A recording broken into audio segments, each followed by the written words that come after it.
ว้าว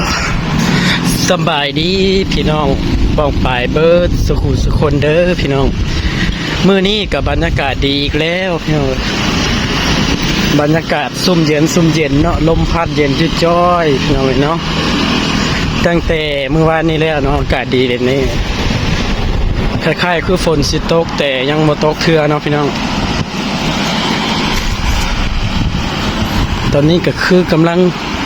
เดินทางกลับห้องพี่น้องเนาะจากซอย11ไปหาซอย3พี่น้องใช้เวลาในการเดินทางไปซอย3ก็สิประมาณ10 นาที15 นาทีพี่น้องเนาะวิ่งตามเฮาปั่นรถถีบไวซ่าเนาะ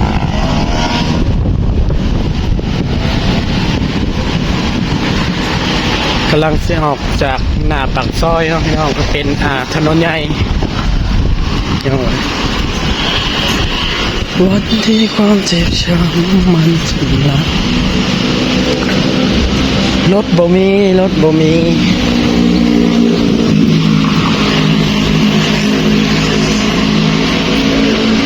โอ้หันก้อยหันลาบ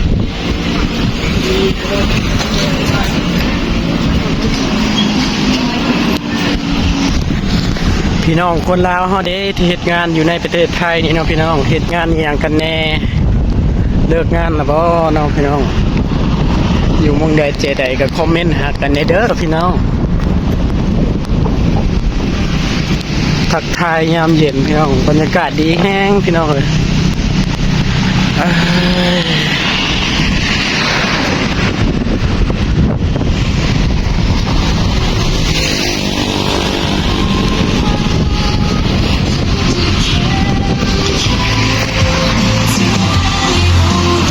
ร้านเบียร์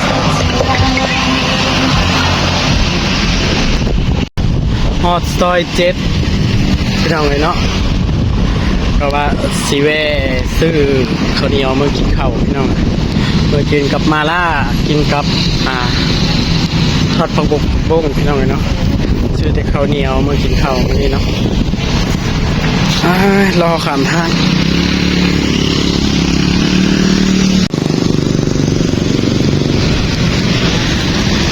ข้ามทางนี่กำลังข้ามพี่น้องเลยเนาะพุทธมณฑลสาย2ซอย7พี่น้องนี่คือห้านลาบประจำแซ่บเลยห้าน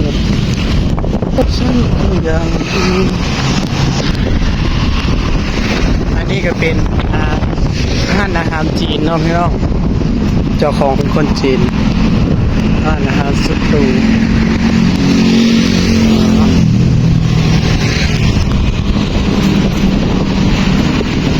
มาเด้อกินข้าวแรงน้ำกันบันนี้พี่น้องมาห้องเลยก็เนาะกินข้าวบันเป็นยังนะนี่พัดมะเขือแล้วก็มาล่าเนาะพี่น้องกินกับข้าวหุงเซเว่นนอนพี่น้องเขือยาวหมูสับวะสันมาเด้อพี่น้องเด้อกินข้าวแรงน้ำกัน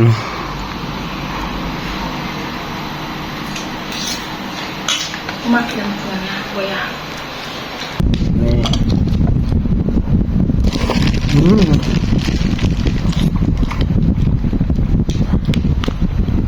มันขนาดพี่น้องคล้ายคืออาหารจีน